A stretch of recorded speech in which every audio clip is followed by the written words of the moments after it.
All right, a few hours later in an outfit change, we're going to talk about Donepezil hydrochloride, also known as Aricept. It is a cholinesterase inhibitor.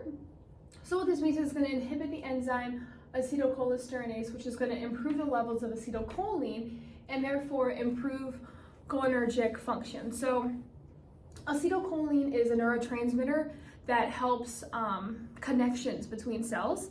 And is often used for Alzheimer's, dementia, and can slow progression and help not cause as severe symptoms from diseases like that.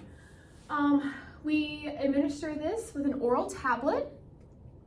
You can take it with or without food. Usually take it in the evening because of one of the complications, which is insomnia.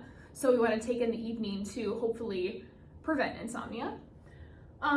Speaking of complications, we have nausea, vomiting, diarrhea, anorexia, weight loss, insomnia, as well as people have been said to have very vivid dreams before. Fatigue, headache, dizziness, bradycardia, hypotension, syncope, which is the medical term for fainting, cramps, difficulty breathing, and an increase of secretion in the lungs. Some precautions we have on this drug would be cardiovascular disease, peptic ulcer disease, seizures, and pregnancy. Okay, continuing to Donepezil, also known as Aricept.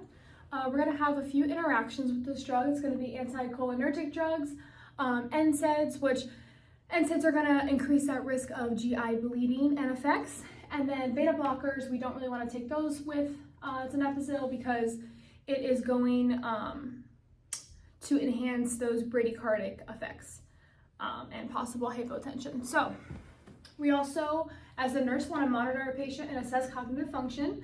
When we educate our patient, we're going to tell them to let the oral tablets are dissolving, so let that tablet dissolve on your tongue. Make sure they're getting adequate hydration and nutrition to manage those GI effects as well. And then last but not least, is this med working? If this med is working, we're going to see improvements in cognitive function, memory, attention, ADLs. We're going to see less confusion, more communication, and we're going to want to really check with the family or caregivers or whatever's going on just to make sure that they're seeing differences and positive differences.